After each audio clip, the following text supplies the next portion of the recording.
connecting to the spirits, age old. We've seen movies, we've read books. Connecting to the spirits, we hear mediums, we have tarot cards, we have all kinds of situations in which we're always often looking for that oracle, that could I see my future? What would my future look like?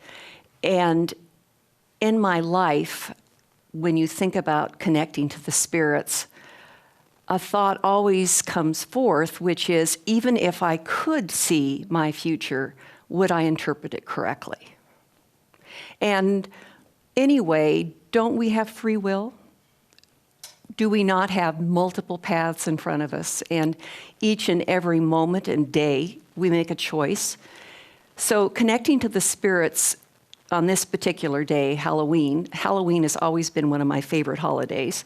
And not from any kind of situation, except I love the colors black and orange. I love all of the looks of Halloween. I love the children in their costumes.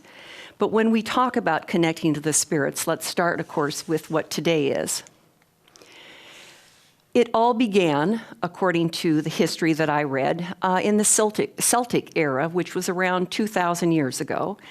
And the Druids, or the priests of that time, it was the end of autumn, and of course, they were looking at the winter ahead. And the Celtics, the Gaelic tradition, was basically looking to for several things. One, for protection for the winter. Secondly, for predictions of what their winter might look like. And the Druids at that time thought that the veil between the outer world and our physical world was the thinnest. And so they wanted to protect the people from any outer worldly things. And while I was collecting these slides for this presentation, I thought these rather looked like what it might have maybe felt like during those era and during that time. But All Hallows Eve also, they were warding off the evil spirits. So if you were a Druid, you would be chanting, and you would also be building a bonfire, and you would also conceal yourself. The people would conceal themselves. They would have masks, and they would have costumes so that the spirits wouldn't recognize them. Then they would also, this is where they think the beginning of this trick-or-treating began, was because they would ask for fuel for the fire, and they would ask for food. And they would, as I mentioned before, they considered the veil the thinnest, so they were obviously warding off the evil and bringing on the good. And of course, we like to think of Halloween and the full moon, but the full moon is not very often on Halloween, but of course, in Hollywood, it always is. But, you know, during that particular time, they would have these incredible bonfires, and they would have chanting, and they would have many of these aspects, and they were very devoted to this particular time. So this is 2,000 years ago. Then, of course, the Catholics, Roman Catholics, were declared the All Saints' Day was, of course, November 1st, and so October 31st is All Hallows Eve. And the All Saints' Day is basically honoring the martyrs of present and the martyrs of past. So I thought these were two rather nice little representations of what probably occurred. In 46 AD, the Roman Empire actually overtook much of the Celtic lands, and they also brought their festivals to light. And one of the festivals happens to be for the goddess Pomona, who was represented by the apple, which is why bobbing for the apple. I thought that was kind of a fascinating little fact. Then the Catholics and the Celtics emerged. They kind of drew together and created the current Halloween for that particular part of the world. And of course, it began our current Halloween traditions. And before we get into that, it was kind of interesting, but in the 9th century is when the Catholics and the Celtics actually combined the two of them. But when the English came to America, they were very strong Protestants, and they did not bring Halloween with them because they considered that not a hallowed day, but a evil day. So actually, Halloween in America in those early years was celebrated in the South, the southern part of the states, wouldn't be states then, but Maryland and on south. It wasn't until the early 19th century when the Irish, it became, of course, Celtics, then Ireland, the Irish potato famine occurred, and the Irish came to America in droves, and they brought their Halloween tradition with them. Thought that was a little bit fascinating. And then in the early 1900s, we in America adopted Halloween as a community spirit, and this is when, of course, we began the trick-or-treating and the costumes. And of course, there's always Hollywood and all of what Hollywood has done with Halloween, and the theatrical seance, which is always an interesting thing. But I've always thought the trick-or-treating it's just Halloween is for those adorable children in those cute little outfits, dreaming about what they may or may want to be. And it's obviously, again, when we think of Halloween, we think of the moon, we think of the jack-o'-lantern, and in that whole idea of Halloween, then let's move on to the next obvious topic, which would be the spirits and bringing the spirits to us, or at least recognizing who they are. So before we begin, there's just 3 premises from my perspective that helps me in terms of this particular talk. We are an ever-evolving universe. We are responsible for our actions. And there's both a seen and an unseen world. And before we go any further, I'm 67, and I began at 7 probably recognizing that there were things that other people didn't see. And I've been very lucky because I was raised in a Theosophical family, and I was nurtured by an incredibly wonderful group of adults. Now, my peers did not know I could see. This is very difficult. You have. My feet were in 2 camps, and my friends might say something to me that really wasn't true, but you have to respond to their words, not their action. But I wasn't alone. And in that particular beginning, I had many wonderful people who helped me develop and understand these skills. I've often thought if I were raised in another kind of family, what would have occurred? Well, if it was a strictly religious family, I probably would have become, knowing me as a personality, I would have become silent until I finally found a home. But I was lucky. I didn't have to. I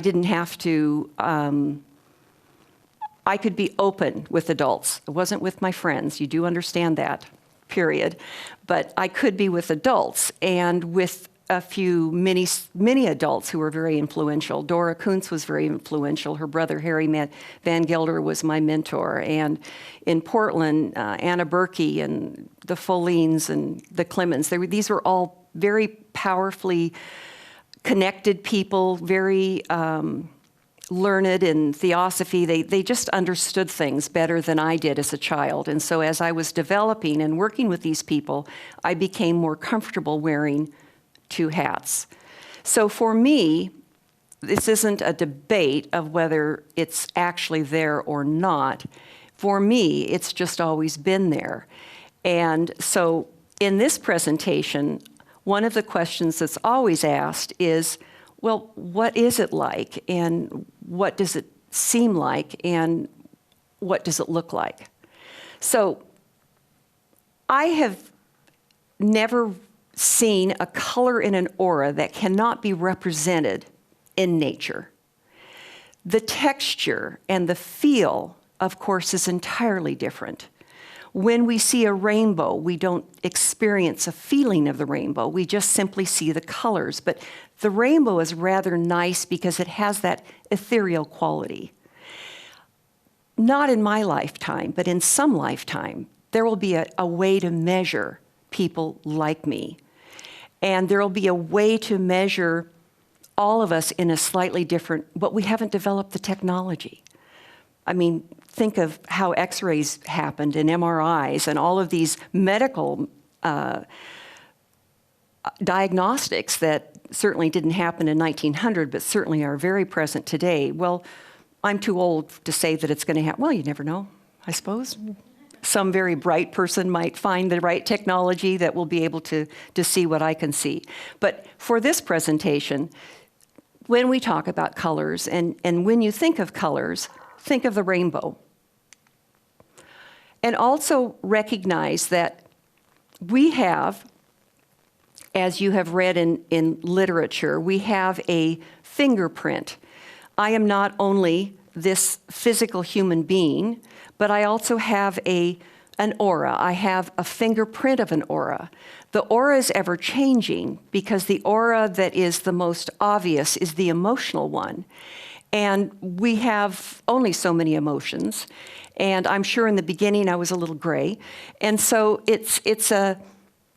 but it's ever present and it's ever changing. And Dora Kuntz has a wonderful book on the personal aura that's in the library, or probably still for sale, that has wonderful plates. But when you look at the plates, remember it's ever changing like clouds.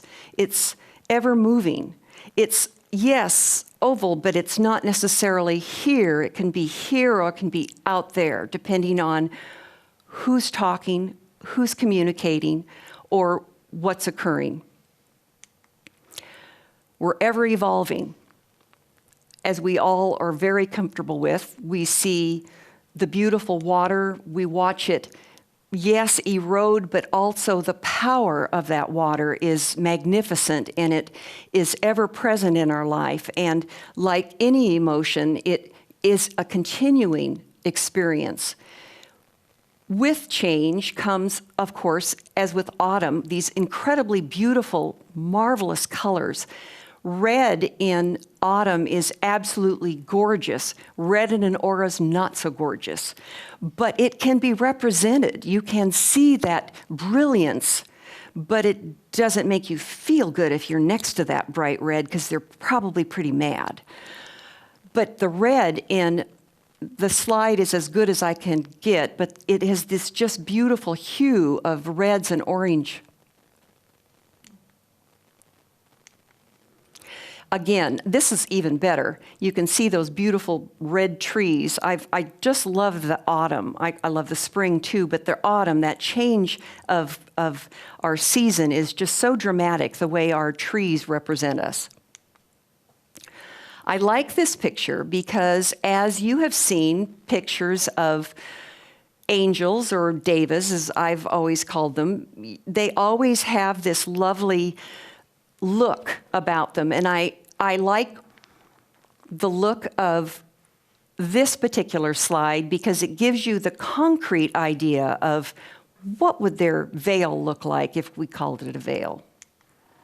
Again, the etheric quality of the moon, and obviously the power of the ocean and the entities that control the ocean, the devas that are part of that, and the water sprites are also very, very much part of that whole changing scenery. Just take a little break here for just a sec.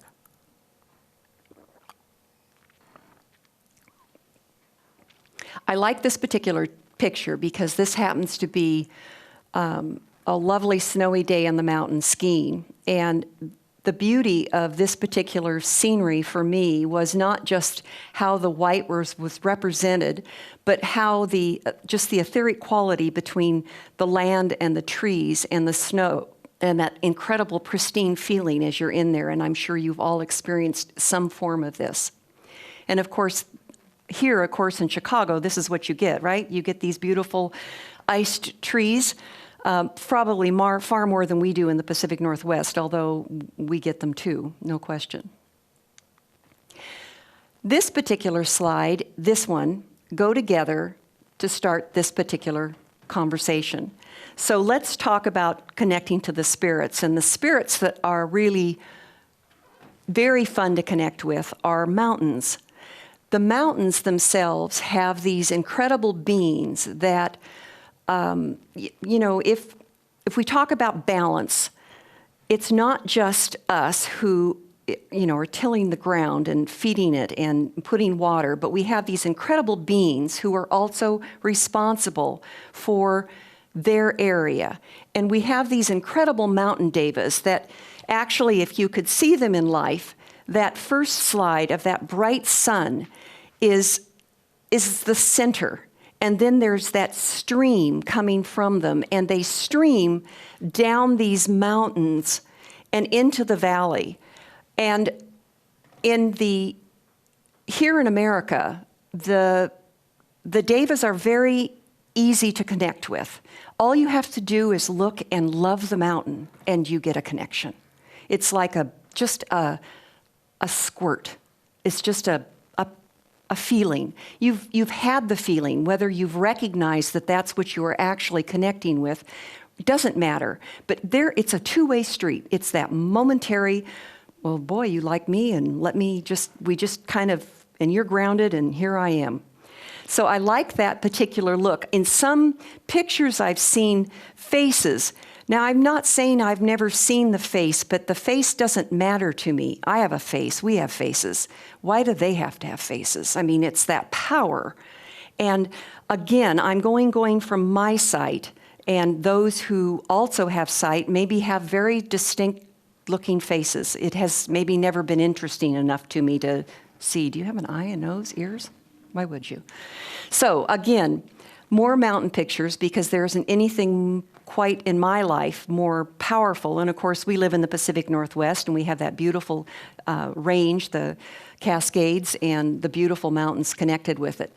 This mountain, of course, is close to home for me, because this is Mount Hood. And this was the first deva I really connected with, because I'm a kid, and I'm learning about what I can and can't see.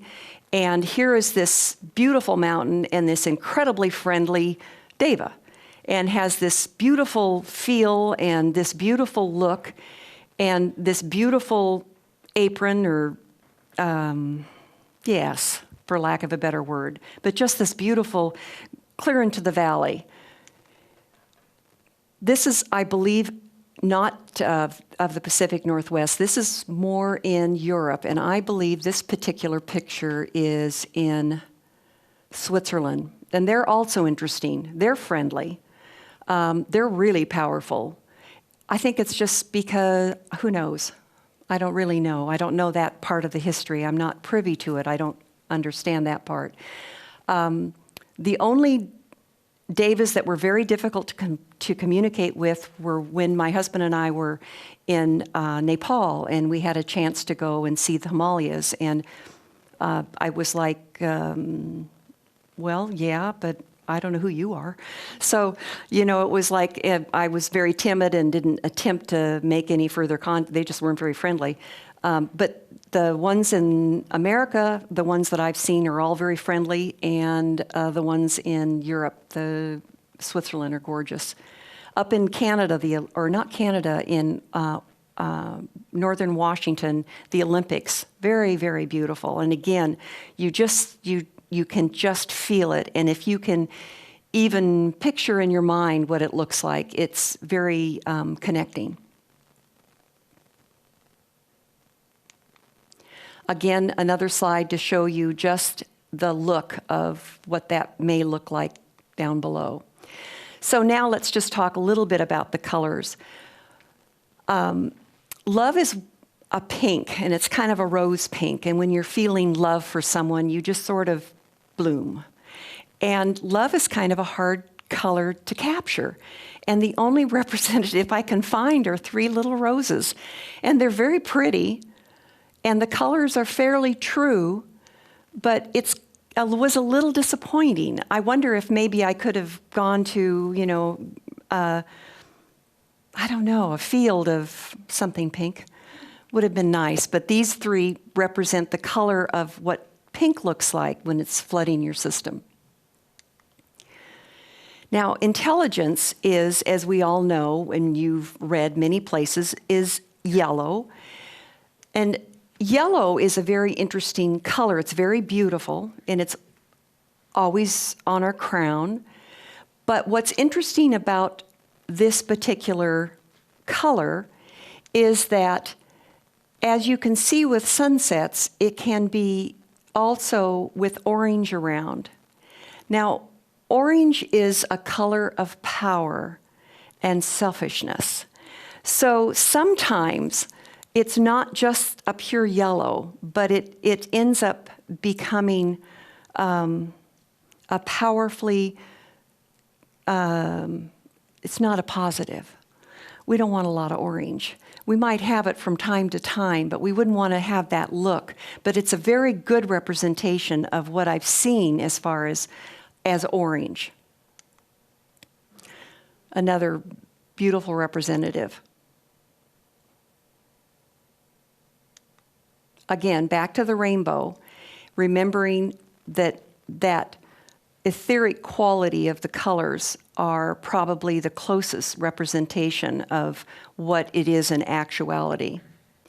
Now, spirituality, when we talk about the devas, a mountain devas, or we can talk about trees here in a minute, this is often the color that you see. It's just a very common color that is part of that particular kingdom. It is that connection. It's that beautiful lavender, purple color. And of course, this lovely slide maybe is just a nice little representation of what it looks like. And this beautiful flower, of course.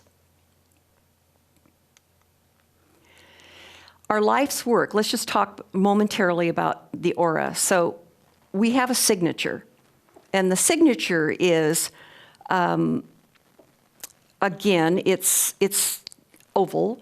And I have a basic signature look that has carried me all my life. I have my abilities, my dreams, my hopes, everything that's part of my lifetime, this incarnation and multiple incarnations is part of this and can be in symbol.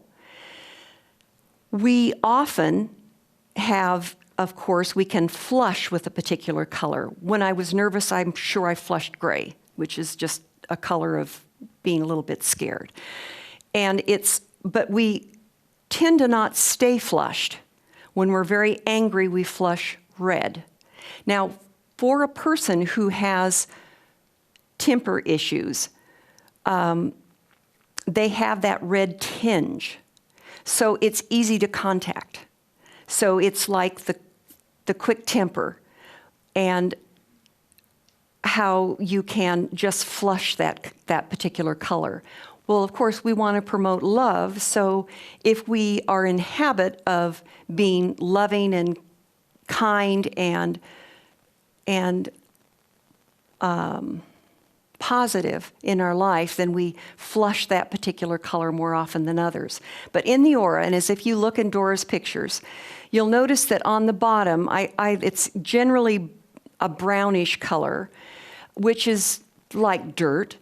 But I always look at it as kind of, I've never seen anyone who didn't have a little brown. I just think that's our grounding. And brown is a kind of a selfishness. You know, we all have egos, and I try really hard to leave mine out the door because she's really controlling and drives me crazy. And then we have our life's work, which is very often the color, it is the color of green. And I have two pictures to represent probably the closest to what that green looks like, which is grass. And the thing I like about the color of grass is that, of course, grass needs lots of work. We feed it and we mow it and we trim it and we water it and we do all kinds of things. Well, this is our life's work. And when we are really in our life's work, it becomes larger than just a small band. It becomes, and as I'm talking with people who are telling me maybe their life's goal or their dreams or what they're working towards, I can tell by the color shift whether or not, hey, that's the direction they need to go, because it's just like this, it just comes up. It just becomes, oh, wait, there you go. That's your feeding area. Through here, of course, we have, and up here is our thinking and our thoughts. Our brain, as Saturday we'll get into, but the brain is that mechanical part of our mind, but this is our mind. And our mind is what has come from incarnation. I think there's a good reason why we don't remember all of our incarnations. I always find it interesting when people say, oh, I know my past life. I know what I was Napoleon, or and no one's ever a scullery maid. They're either a queen or they're something. I always think it's interesting. And I'm sure we've all had experiences where we think, I think this may have been some direction that I've been before. I'm not by any means belittling that. I just find it interesting that you can get a little caught up in it. But our mind and our person is through it.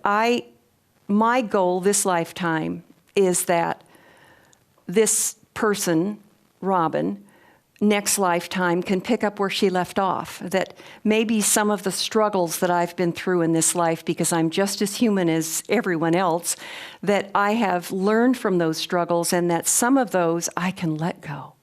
I don't have to deal with that struggle again. And so maybe if that's a scar in the aura, because sometimes we can have scars. When we have deeply emotional, painful things, you scar. You don't just scar here, you scar. And as you heal, as you get beyond that scar, it actually heals and isn't as apparent as it is in the beginning. So life's work, green, that's the middle part. So down below, brown, grounding, keeps us on the ground, makes us kind of who we are. Up here, we're etheric, we're in meditation, or we're in prayer, or we're chanting, or we are someplace out of self. We are selfless out here. Now let's just talk a little bit about my favorite thing too, which are the invisible friends.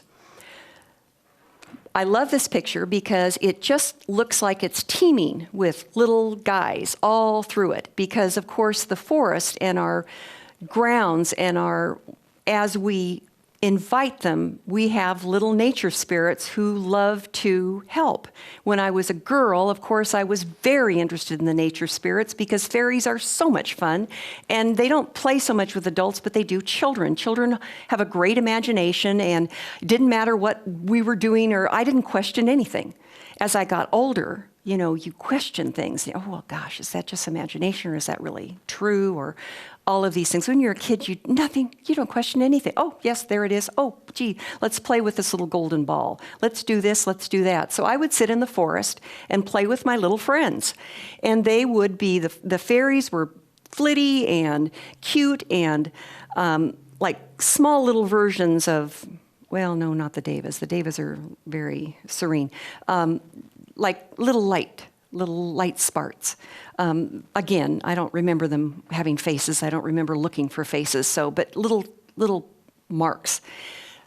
In the ground and around the base of trees are things like these little nature spirits are little green, brown guys, and we call them gnomes. I think it's a great name. And they're not as communicative, and they never play. But they are very grateful. I mean, if you tend a yard, I've mentioned it before, if you have a rose garden, or if you have a garden of any kind, or if you have trees that are in need of help, ask, I need some help here. They're hearing you. Visualize it. I would love to have a little help. What should I do? And if you get inspired to add some nitrogen to do it. Allow that inspiration, assuming that seems reasonable at the time. But the trees themselves also, of course, have a being.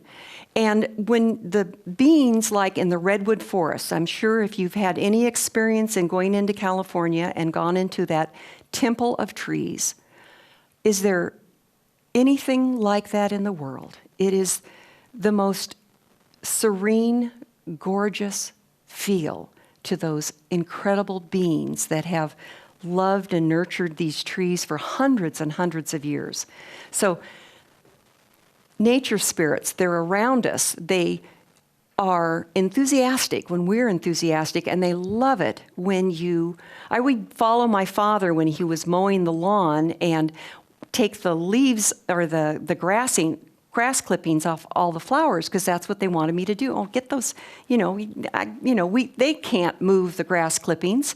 They can work around them, but they can't move them. So I used to, do that, or with my father. Again, teeming with activity. It just gives you that feeling of serenity. We've all been in that place. We've all been in that position. Nothing like, of course, we have water spirits also, and water spirits are with clean water. When we have pollution, you don't see them and don't feel them as much because they can't work with it. I never been to a spill, and I can't imagine how horrible it must be. But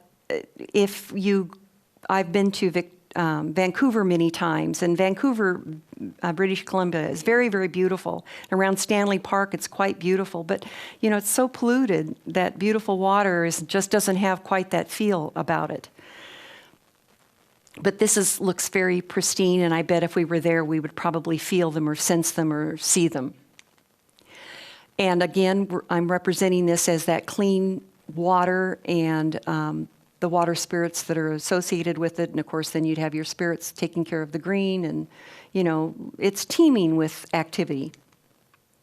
And of course, then we have the spirits that are in the sky and in the weather and whipping up a storm. I mean, I don't think they think it's a bad deal. I think that's just part of their job.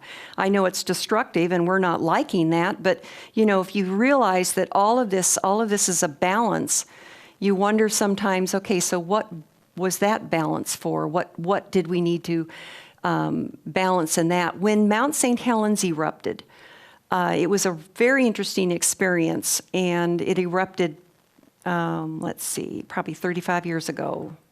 Because about 35 years ago. And I remember at the time I was very interested. So what came out? Well, it's very interesting, but actually what comes out of the earth are these beings, but you don't contact them. They're kind of very earthy, and I don't think they've communicated. I didn't attempt it. It just didn't look like something I'd want to attempt. It wasn't negative, it just wasn't, up there in the air. So there must have been some reason and some balance that Mount St. Helens needed to lose her top. She's pretty again, but poor thing doesn't have a top.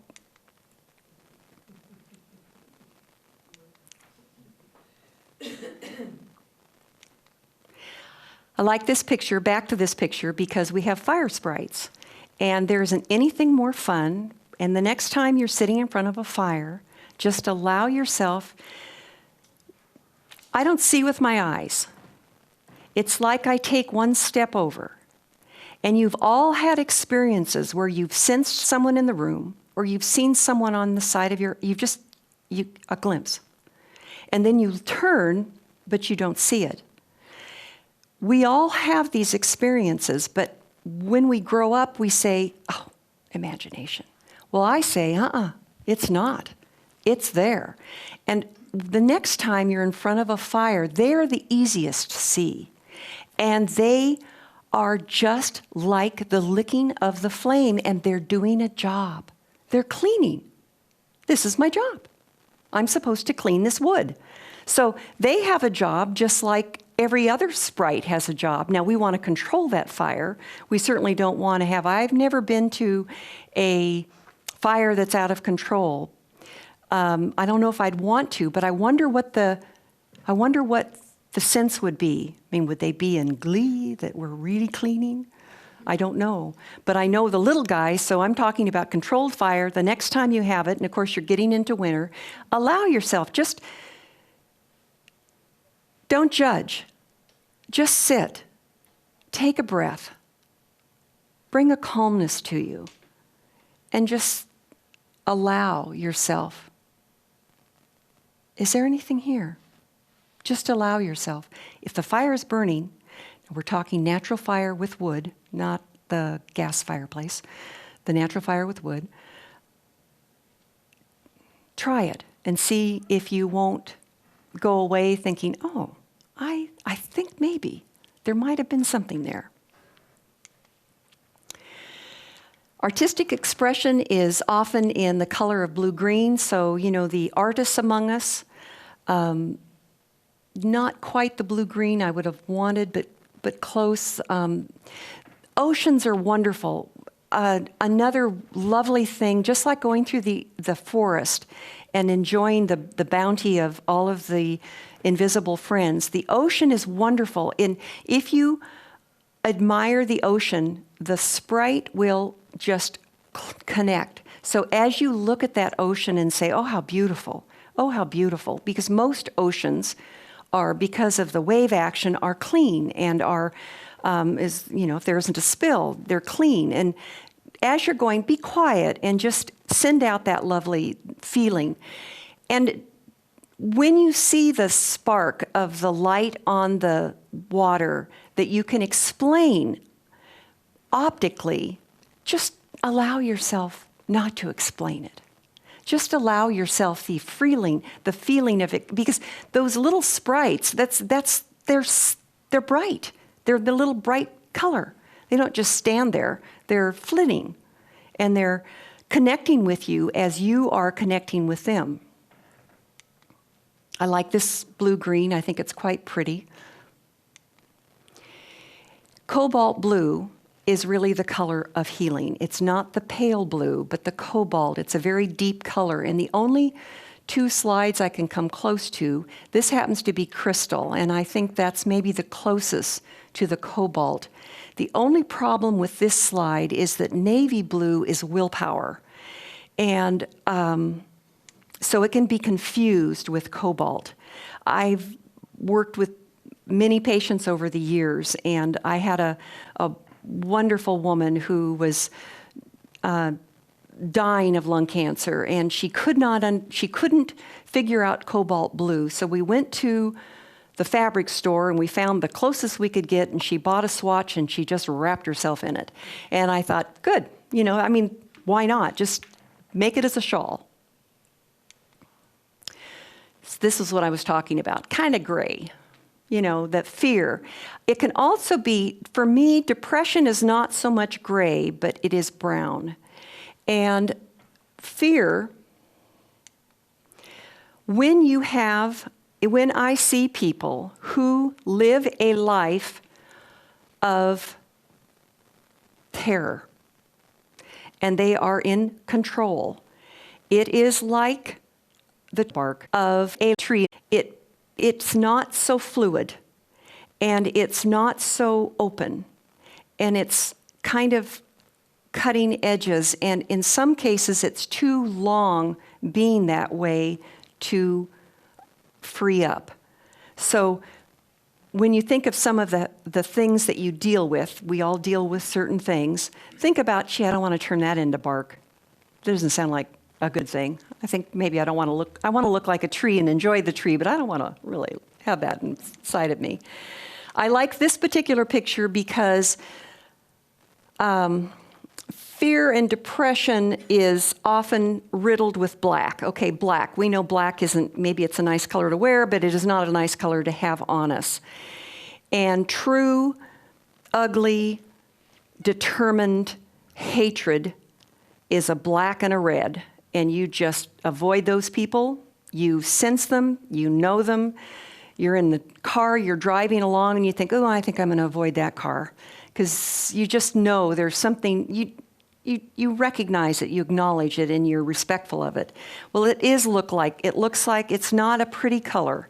It might be pretty in nature, but it's not particularly pretty on us. Now, we are a product of multiple incarnations. We all know that. And in this particular slide, it's the eyes. So, if you have ever been around an infant or a child, they always are looking at you directly. And what they are doing is they're saying, who are you? Who are you to me? They never stop looking. It is only we as adults find it rude to look at each other so directly in the eye, and yet this is who I am and have been, incarnation after incarnation. I may not be blue-eyed, maybe brown-eyed last time, I don't know, green. But this is who I am. And when I have this powerful connection with people, it's like, who are you? Were you part of my lineage? Were you part of who I am? And of course, this little guy is part of my lineage. And I'm a very proud grandma. So I have to use him. So our paths vary. Some of us are faster than maybe we ought to be.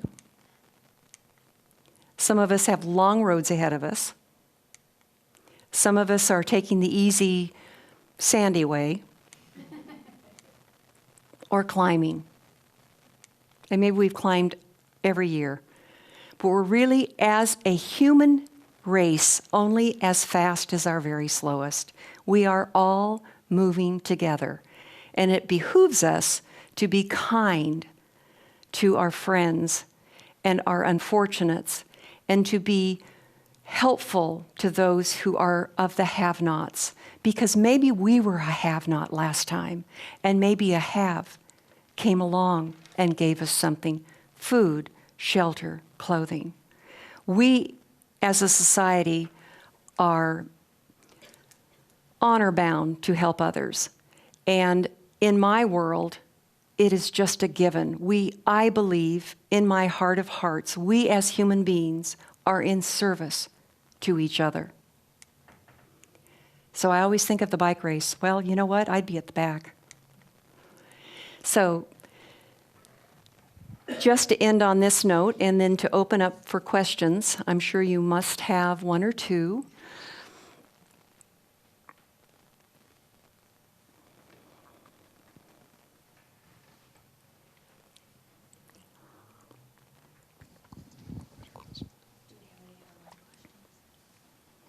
Are you ready for questions? I'm ready for questions. I'm Becky, and I just was wondering if you would elaborate on 7, because that's something I certainly can use in my own life right now, Wonderful. as it seems.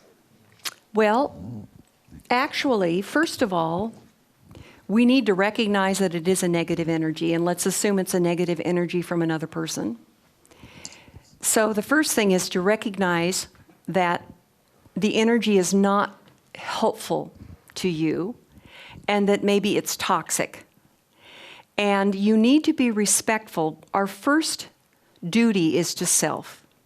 Not to be self-involved in, I'm so wonderful. Its first duty is to self. We need to feed us, we need to clothe us, but we need to be respectful of what our needs are. And if you have a negative energy around you, and it's a energy that you can avoid, then it would behoove you to do so. But another question to yourself would be, however, is this something I need to work on? Is this in front of me? A personal story, when I was in high school, you know what high school's like in teenage years. I mean, who'd go back to it? And when I was in high school, I had some girlfriends that were difficult. All girlfriends are difficult.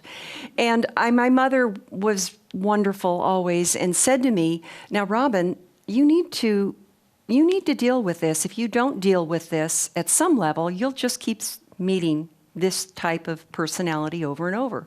Well, I'm a girl. Left high school, went to college, so excited. I didn't have my roommate, so I was going to it was at random. And I walked in, and guess who my roommate was? That personality. And I remember that it was just like my mother saying it, and I thought, I've never seen the personality again, so I must have dealt with her. So that's the question. Is this a personality, or is this a negativity that is something that is repeating itself over and over? If it is, then maybe it is yourself helping you through something difficult, maybe not just this incarnation, maybe another one. Or the other question is this also a time that I need to finally say, no, be gone? There are people in our lives that are toxic, and we have to be respectful of ourselves and know we've all had people in our lives that we think, well, okay, I've done as much as I can. I'll come back again. Maybe we don't have to be this or that to each other. But I can't go any further with this one because it just makes me sick. So you have to do a little analysis and then be respectful. And then in your quiet time, whether you use meditation or whether you use prayer, I always advise everyone to have at least 20 minutes a day that is just a quiet moment of centering, and then ask the question, is this good for me or not? Do you think that sometimes the negative energies in people around you are projected energies of yourself that you are asking to meet in others so that you can deal with them? That just occurred to me. Well, I suppose that's always a possibility. We all know people who the glass is half full and those who have the glass is half empty. I've always been a half full person. I always see the good in everything. That's just part of who I am. So I don't know how to answer that. I do believe that there are many, I have watched many a room be completely caressed with a negative, ugly look, and I've left the room. We've all gone to malls shopping and said, got to be out of here. Or my parents used to take me to churches when I was a little girl to see if there was a deva associated with the church, which was always interesting because, interestingly, most of the Catholic churches, yes, but not all churches do. And it was very interesting, the feel of the church when there was a deva associated and when there wasn't. So negative energy, I just would like to think that's not true. I don't think so. I think maybe you've just bumped into some negative, or maybe negatives are attracted to you because you're so positive and they want that to make them feel better. You know, that's the case too. You know, there are people who are just naturally attracted to you because they somehow just talking to you, they feel better about themselves. Maybe they're struggling with something. And that's okay for a little bit, but not like full time. But at the same time, you're saying that we only go as fast as the slowest of us. What about the ones who are very negative, who are going very slowly? What do we do about them? You're saying get away from them. Well, maybe you can't help them, but maybe someone else can. I mean, think of Mother Teresa. Look at the work that she did in her lifetime. Look at some of the people, okay, she's a name that we all know, but we also know people who run shelters who work with very distraught human beings, mentally ill human beings, and they just have that capacity of absolute love. Well, maybe you're not one of them that has that capacity to just embrace and to help. But you'll help in another way. Maybe you help that person with eating, or you're helping the other person help them. I wanted to know, do you think that being around the actual color that you would like to emanate will influence you to become more that color aura? I'm not sure I'm understanding. Are you? So what I'm saying is, like, if I need to be healing, if I would be around the more purple things. Oh, I see. In Yes. a sense, I mean, Well, would that connect you to be drawn towards that? why not? Why not? If I were in a health crisis, I'd probably have nothing but cobalt blue. I'd probably have every article of clothing of cobalt blue. I'd probably have cobalt blue sheets. Why not? Why not? It would help me. I'm trying to ground. Yeah, that's all right. Why not? Hi, my name is Juanita. And could you say a couple words about ESP? Well, extrasensory perception is either sight or sound or sense. extrasensory perception, quite frankly, is among all of us. We all have varying forms of it. Some of us have convinced ourselves that we don't have it and are going through life maybe a little bit looking like a log, but we all have it. It is the recognition. I've had 60 years of working with it, so I'm very comfortable in the world, and I'm very comfortable with identifying what is my imagination and what is true. So it is a perception that we are born with, and it is a perception that we develop as children, and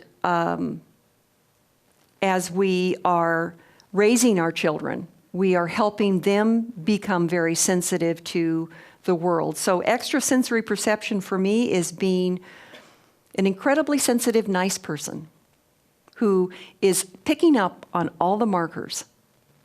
Whether you want me to speak with you, whether you want me to acknowledge you, or whether you really want me to just be quiet and to just slide around a corner. When I,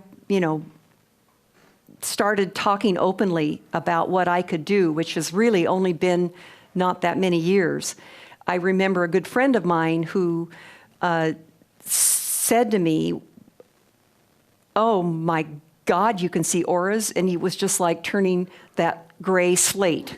I said, it was a lovely man too, and I said, "This is your personal mail. I don't impose. If you ask me and it's appropriate, I'll be frank and open with you, but this is your personal mail. This is our personal mail. This is who we are, and we are respectful of it." And I love that. Dora said that many, many times, and I love that feeling. So ESP, it's personal, but we all have it. Does that answer? Sort of. Okay. I was wondering if you could talk a little more about the images of being in a forest or a woods or mountain area, and how you connect with those essences.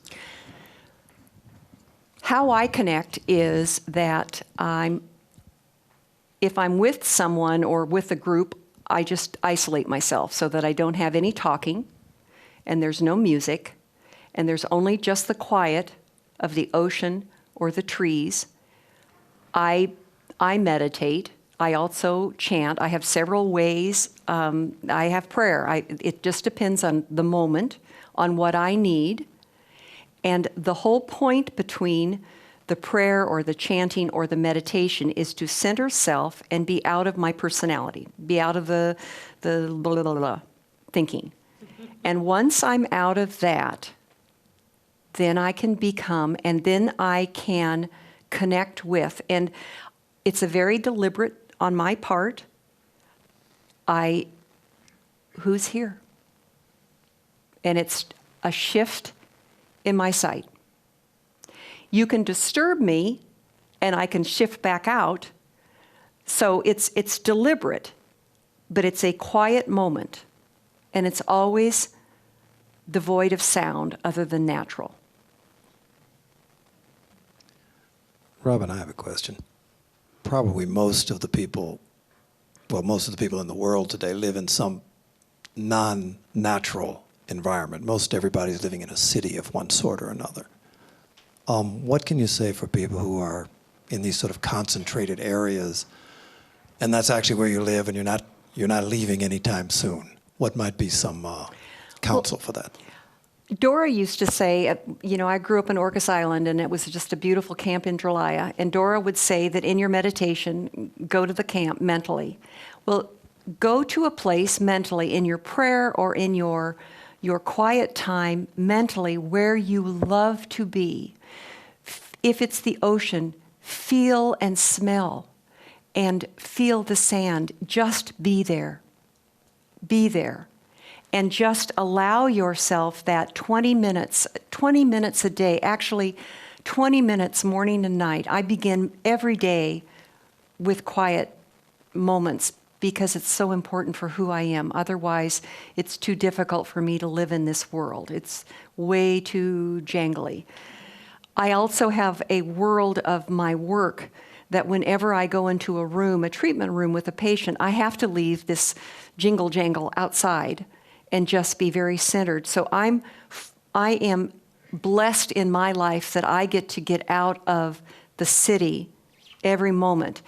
You can get out of the city in your mind with listening to incredible music. If you're riding the subway, if that's part of your commute, I would have in my little ears, I would have earbuds that gave me music that inspires me. You know, that music that just transforms you, that you just relate to whatever it is that they are presenting, and it just transforms you to the mountains or to the sea or to a lovely mountain cabin, some place that you have created.